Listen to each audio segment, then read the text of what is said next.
Hello historians and welcome back to another episode. Today we are continuing our deep dive into the life of King Henry VIII and his reign.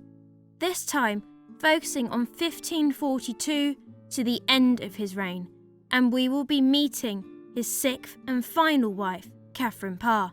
Now, if you thought that Henry's reputation had hindered him finding a wife after the death of Jane Seymour, well, that's nothing after the execution of his fifth wife, Catherine Howard. With Jane, there were still plenty of noble women within England willing to be Henry's bride. It was the other royal families that were concerned. But now, even the women within England were weary of King Henry and his reputation.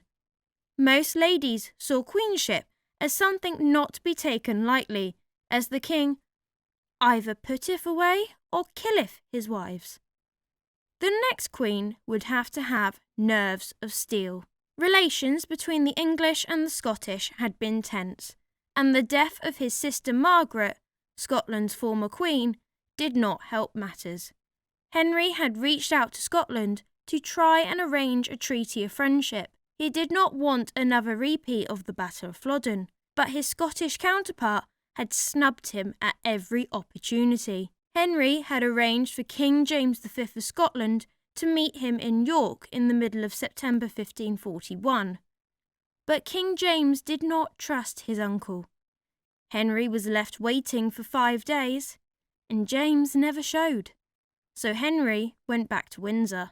Henry was furious that his nephew, King James V of Scotland, had rejected his friendship and alliance, and commanded an attack on the 24th of November 1542. This battle became the Battle of Solway Moss. The English won this battle, so let's talk about it.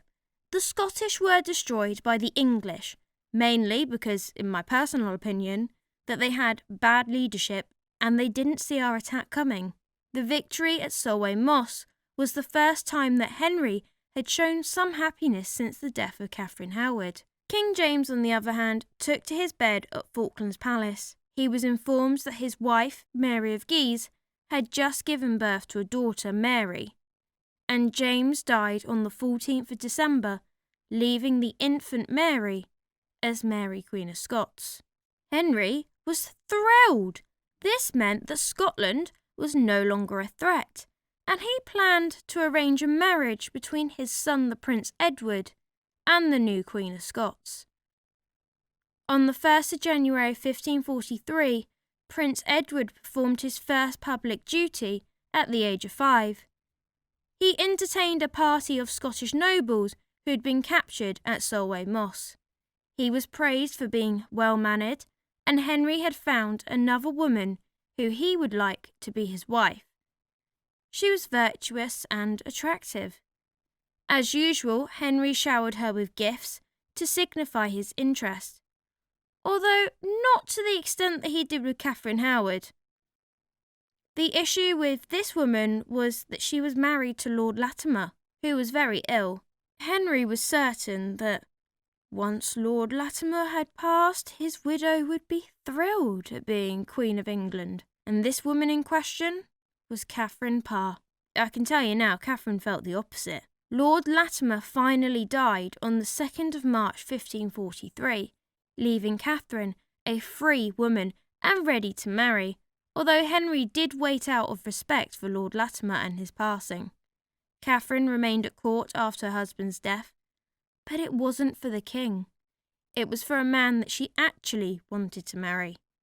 Sir Thomas Seymour, the brother of the late Queen Jane. Thomas was 6 years older than Catherine. She saw him as handsome and ambitious, and he saw her as a rich, attractive widow that could increase his own fortune. The two had spent some time together after Lord Latimer's death, and the topic of marriage had even reared its head. A scandal hit the Parr family. Catherine's brother, William Parr, had applied for a divorce from his wife, Anne Bourchier, as she had eloped with her lover in 1542. Anne was the heiress of the last Earl of Essex and the Bourchier line. William was so hurt at his wife's adultery that he was pressing the king for the death penalty. Catherine refused to stand by her brother, and she went straight to the king to beg him not to execute her sister-in-law, who had been a part of the Parr family since 1526. Catherine threw herself to the floor at the king's feet and refused to rise until the king had promised to spare Lady Parr from the headsman's axe. "Madam, you know that the law enacts that a woman of rank who forgets herself shall die unless her husband pardon her." "Your Majesty is above the law, and I will try to get my brother to pardon her." "If your brother can be content, I will pardon her." Catherine spoke to her brother, who had known of the king's interest in her, and forgave his wife. The king rewarded him for his clemency.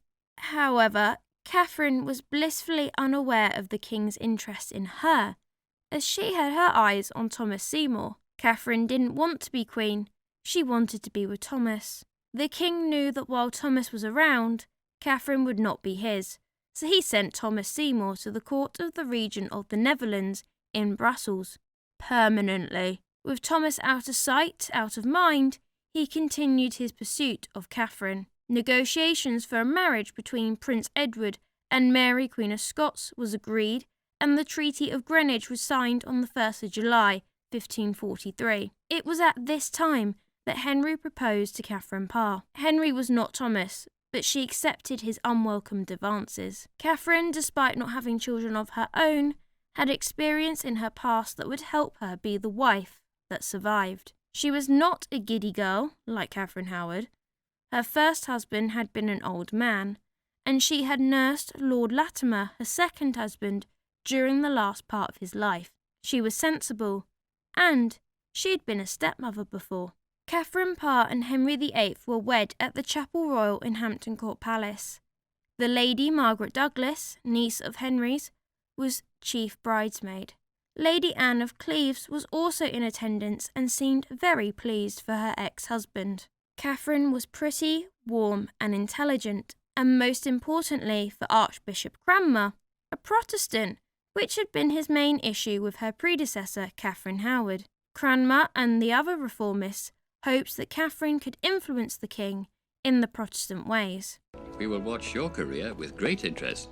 Catherine had written and published 2 books that promote her religious views, and indeed is evidence of her intellect. This was the first time a Queen of England had ever shared their personal views with her subjects, and of course she was very flattering of the king in her publication, calling him "my most sovereign, favourable lord and husband." The king took his bride to Windsor, and to celebrate the marriage, burnt 3 Protestant heretics to death in the Great Park. I'm not saying I wasn't a little surprised. At first, I was like, ah! But now that I've had time to absorb it, I'm fine. Bishop Gardiner, who had suspected the Queen as being a Lutheran, watched her closely.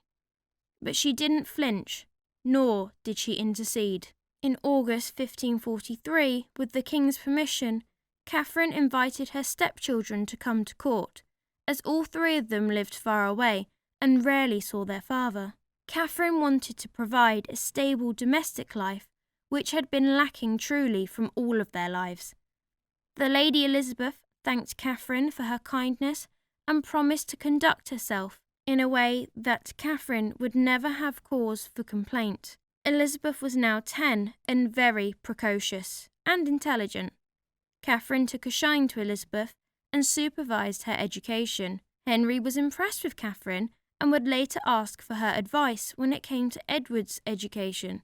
The Lady Mary became friends with her stepmother as they were of similar ages.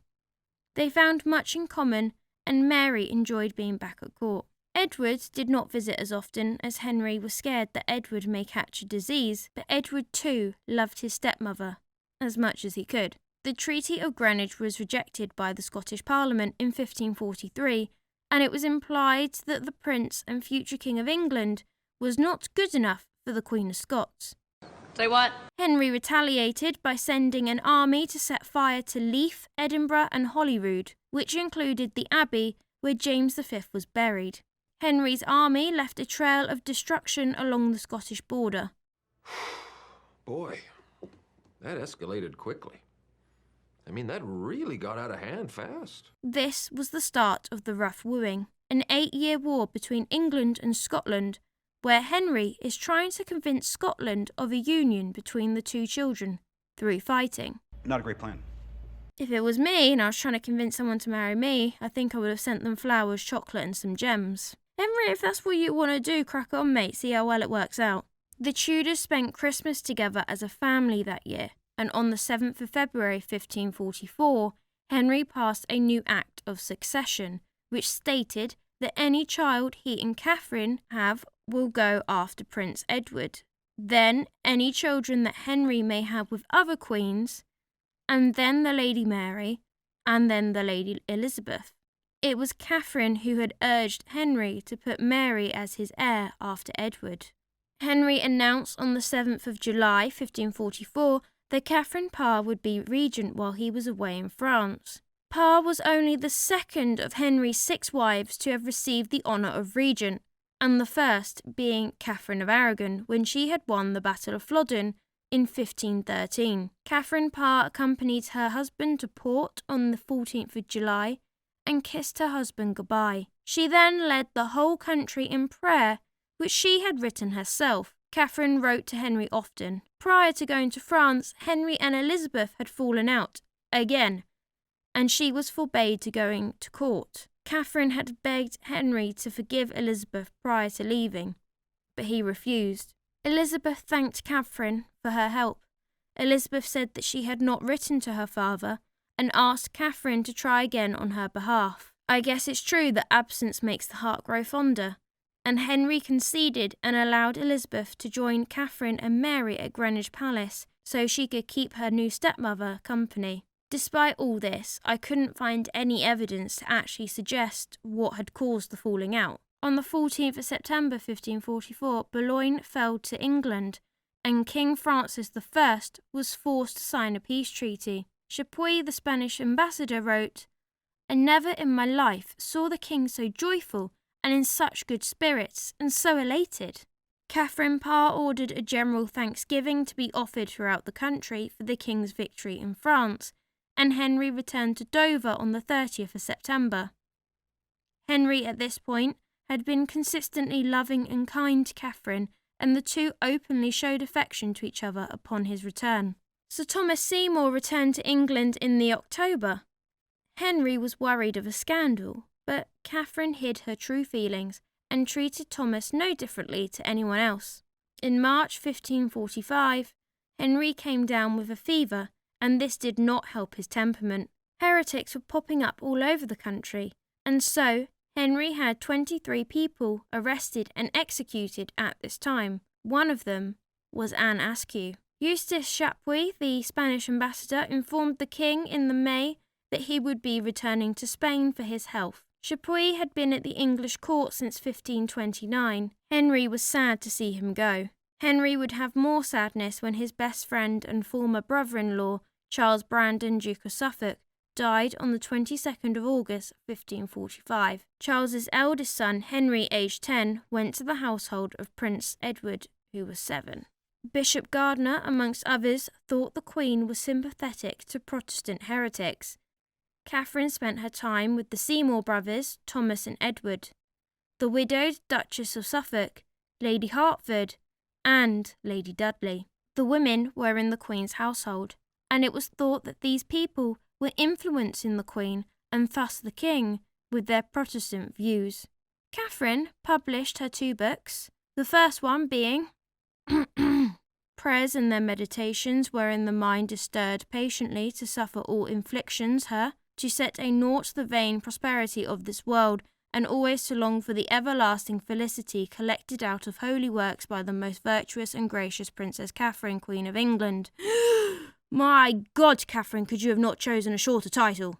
And her second book, The Lamentations of a Sinner.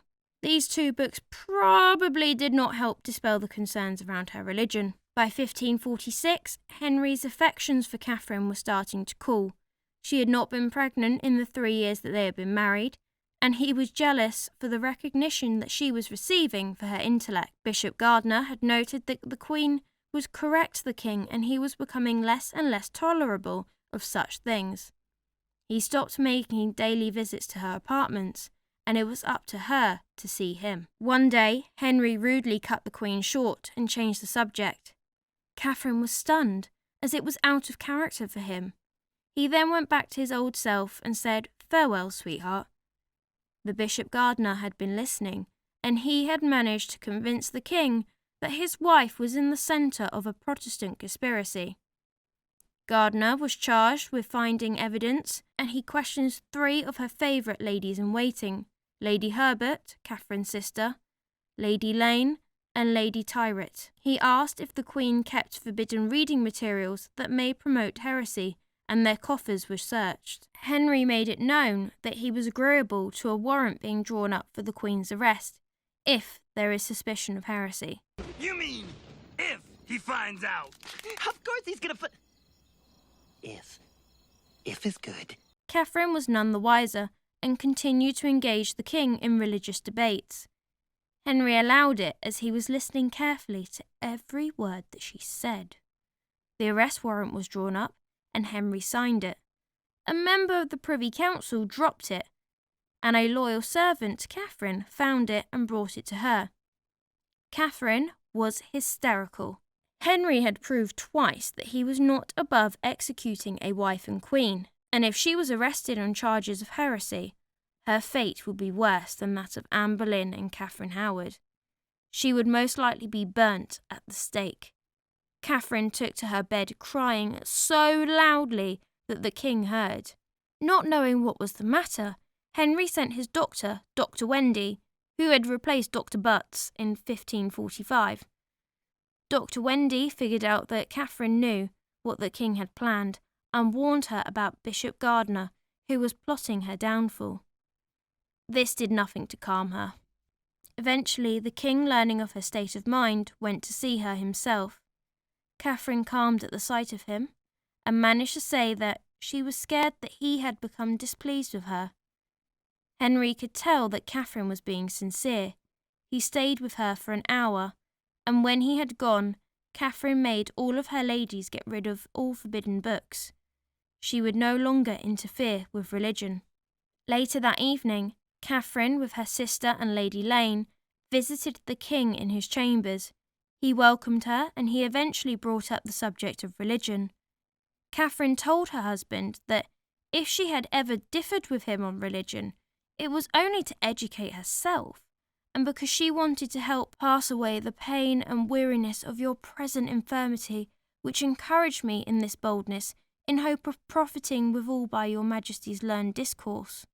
Henry was a little relieved at this, and told her that if that was the case, then we are perfect friends again. They embraced, and he kissed her. He promised never to doubt her again. I do wonder if Catherine Howard, or even Anne Boleyn, had had the same opportunity to explain themselves, if they would have got lighter sentences. Let me know what you think. Thomas Wriothesley, who had been working with Bishop Gardiner throughout, had not known of the royal couple's reconciliation the night before. He marched up to the Queen, who was taking in the air with the King in Whitehall Palace Gardens. With 40 of the King's guards at his heels, he had the intent of escorting the Queen to the Tower of London, with her 3 ladies, who were also present. Thomas was obviously confused. The King looked at him sternly. Thomas fell to his knees and began to explain why he was there, but the King just shouted at him, "Knave! Arrant knave! Beast! Fool!" and then ordered him out of his sight. Catherine knew why he was there, and it had been a very lucky escape. 24th of August 1546, the royal couple visited the court of King Francis I to sign a new peace treaty between England and France. They then went on progress over the English-ruled areas of France. Henry's health was noticeably failing. His leg was worse than ever, and he needed a mechanical hoist to get him up and down stairs. Henry also had 2 chairs called trams that he would sit in and be carried to and from in his galleries and chambers. Although no one spoke of the king's death as it was illegal, everyone knew it was coming, and so turned their attentions on Prince Edward. His thoughts also turned to his son, and he sent him gifts, from chains to rings and jewelled buttons. In the December, the Duke of Norfolk reared his ugly head yet again, and tried to get rid of the Queen, and this time to replace her, not with his niece, I guess he ran out of them, but with his own daughter and the King's daughter-in-law, Mary Howard, the Duchess of Richmond. The plot was devised by her father, the Duke of Norfolk, and her brother, the Earl of Surrey. Unfortunately for Norfolk, the third time was not the charm. The plot was found out, and when Mary was questioned, she incriminated both her father and brother. The Earl of Surrey and the Duke of Norfolk were arrested on the charge of high treason and taken to the Tower of London. Henry had not trusted Norfolk since the demise of Catherine Howard, and was not in the mood to show him mercy.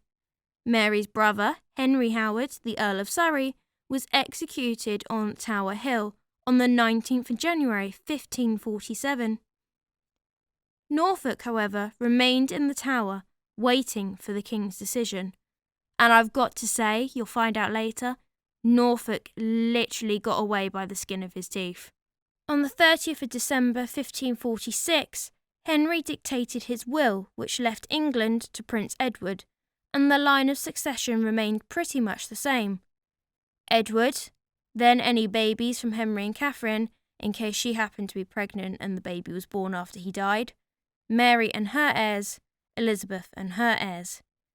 Then it should go to the heirs of his eldest sister, Margaret Tudor, which is the Scottish royal family, Mary Queen of Scots and her heirs.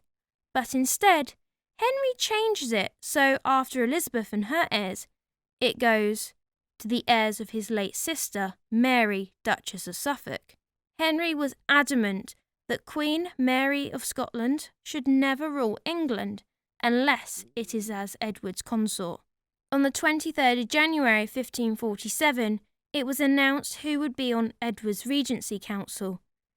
Edward's uncle, Earl of Hertford, later Duke of Somerset, was to be Lord Protector, assisted by Thomas Cranmer and John Dudley were some of the top names. On the 26th of January, Henry could feel that he didn't have long left.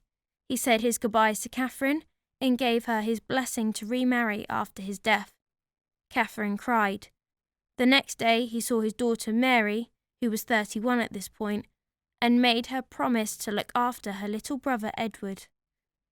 Mary was in tears and begged him not to die so soon. The king said farewell and dismissed her. The death warrant for Norfolk was drawn up, but Henry was too ill to sign it, and as a result, Norfolk would have 6 more years in the Tower before being released to serve another Tudor monarch.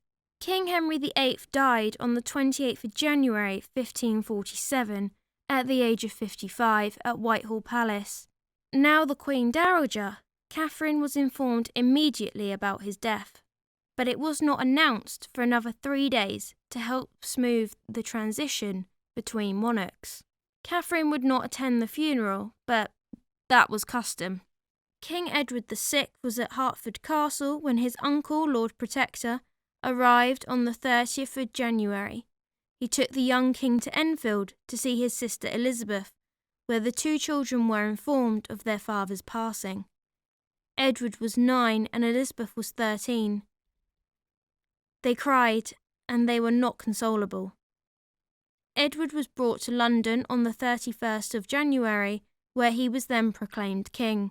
On the 14th of January 1547, the body of the late king began its last journey, a coffin that was covered in a cloth of gold. Resting on the coffin was a wax effigy of the king, dressed in velvet adorned with precious stones. Banners were carried aloft in the procession, but only 2 of Henry's 6 wives were represented, Jane Seymour, Edward's mother, and Catherine Parr. Henry had not considered his other marriages worthy of commemoration. Which, I mean, poor Catherine of Aragon, I feel like she deserved to be up there. Henry's funeral was on the 16th of February 1547. Henry was laid to rest at Windsor Castle in St George's Chapel, next to Edward's mother, Jane Seymour.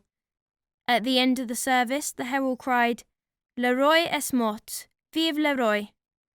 The king is dead, live the king.